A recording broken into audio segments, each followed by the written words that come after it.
കൊലക്കേസ് പ്രതിയെന്ന് സംശയിക്കുന്നയാളെ മകൻ വീട്ടിൽ ഒളിപ്പിച്ചു നിർത്തിയിരിക്കുന്നു.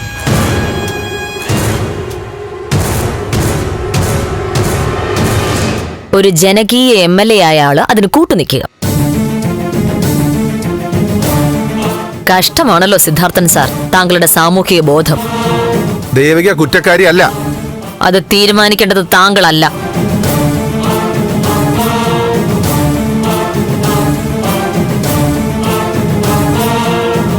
ദേവിക പ്രതിയല്ലെങ്കിൽ പിന്നെ എന്തിനാണ് സാർ താങ്കളുടെ മകൻ അവളെ മുറിയിൽ ഒളിപ്പിച്ചു വെച്ചത്?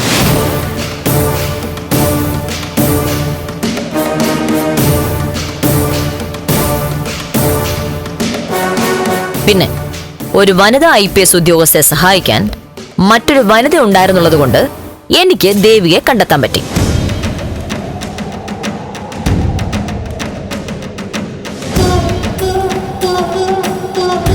ഒരു വനിതാ പ്രൊഫസർ.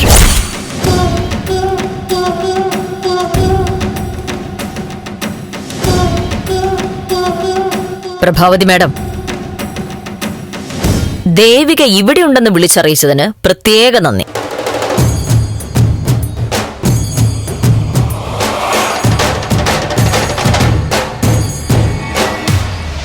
പുറത്തെവിടെയോ ഒളിവിലായിരുന്ന ദേവികയെ തന്ത്രപൂർവ്വം ഇവിടെ എത്തിച്ചു. രജനിയുടെയും പ്രഭാവതിയുടെയും കണ്ണിൽപ്പെടാതെ സംരക്ഷിക്കുകയും ചെയ്തു.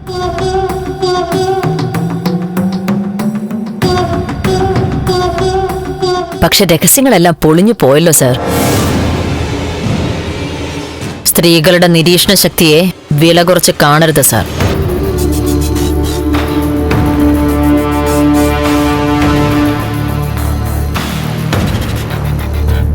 എത്ര ദിവസമായി ദേവി ഇവിടെ വന്നിട്ട്? അത് കുറച്ചു ദിവസമായി മാഡം. എന്നിട്ടെന്താ ഇതുവരെയായിട്ടും പോലീസിന് കീഴടങ്ങാതിരുന്നത്? മാഡം, എന്നെ ഇപ്പൊ അറസ്റ്റ് ചെയ്തോളൂ.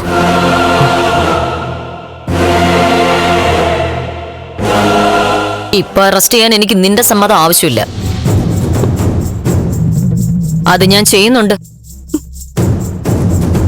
ഇതുവരെ പോലീസിന് കീഴടങ്ങാത്തത് എന്തുകൊണ്ട് എന്നാണ് ഞാൻ ചോദിച്ചത്. കുറ്റം ചെയ്തത് ഞാനായതുകൊണ്ട്. മാഡം, ഞാൻ നേരത്തെ തന്നെ കുറ്റം ഏറ്റെടുത്തല്ലേ. എന്നെ അറസ്റ്റ് ചെയ്യണം. അല്ല, മീരയുടെ മരണത്തിന് ഉത്തരവാദി ഞാനാ.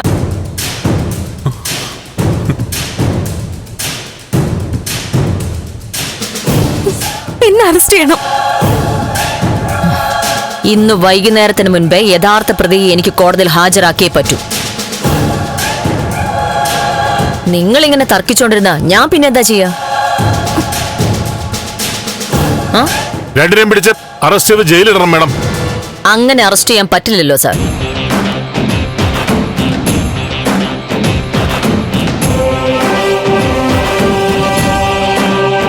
നിങ്ങളിൽ ആരാണ് കൊലപാതകം നടത്തിയതെന്ന് കൃത്യമായി കണ്ടൊരു സാക്ഷി പോലീസിന് മൊഴി തന്നിട്ടുണ്ട്.